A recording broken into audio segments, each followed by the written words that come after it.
When I look at this particular situation with this young man, Carmelo, right, I hold two thoughts. There are folks that are saying that, oh, well, how can the Black community maintain its legitimacy when they support this young man and they've raised over $200,000 for him and he stabbed this kid, this white kid, right?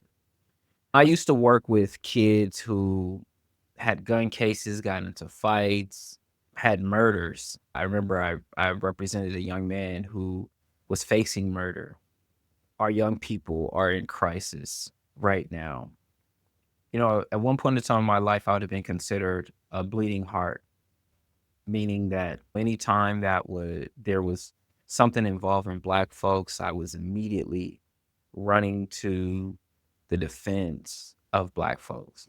And when you're in the social justice movement, you take a lot of hits. You take a lot of hits to your reputation, you take hits to your credibility, you take hits professionally, you get it from all angles. And what it is that you're rooting for everybody that's Black. And I look at that, I'm like, when Derek Chauvin and that boy that shot those folks in Kenosha, when those things happen, their communities and their supporters raised millions of dollars for them for their legal defense. Hey, I may not agree with it, but you know what? I can understand, hey, you feel strongly about it. You want to support and defend this person. You put your money behind it. Right. So I understand folks, Black, especially in the Black community, that are supporting his legal defense, right? Because his legal defense is separate from whether or not he's guilty of whatever crime that they're going to try to charge him with. Guilt is a legal concept. It's a legal concept, not necessarily a moral concept, but it's a legal concept, meaning that just because you did a particular act does not mean that you are guilty of a particular crime. So the crime of murder is different from the crime of manslaughter.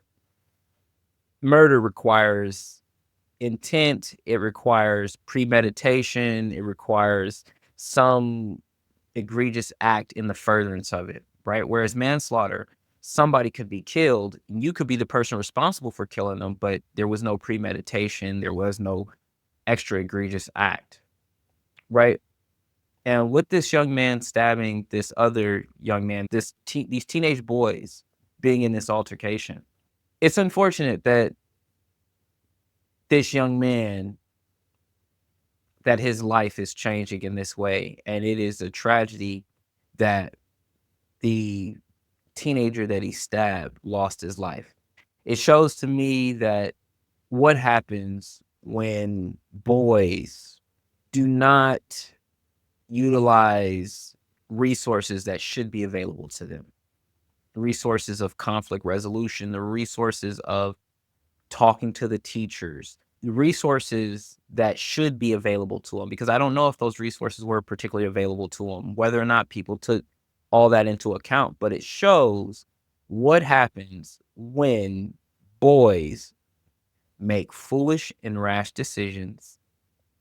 It also shows what happens when there's conflict in our schools that goes unresolved. And the whole race thing, right, is real sensitive and touchy in America because, on one sense, white folks have been killing Black folks since white folks found Black folks here and brought Black folks over here. And there has always been very strict repercussions when it's been somebody Black killing somebody white. But it seems like there's a lot of understanding and a lot of mental gymnastics that goes into when somebody white kills somebody Black. And it's interesting because fights and bullying is nothing new, right? What is new is seeing young Black men, young Black boys, because he's not a man yet, young Black boys resorting to this kind of violence within school and school events. Yeah. Yeah. Rough out here. That's all I got to say on it.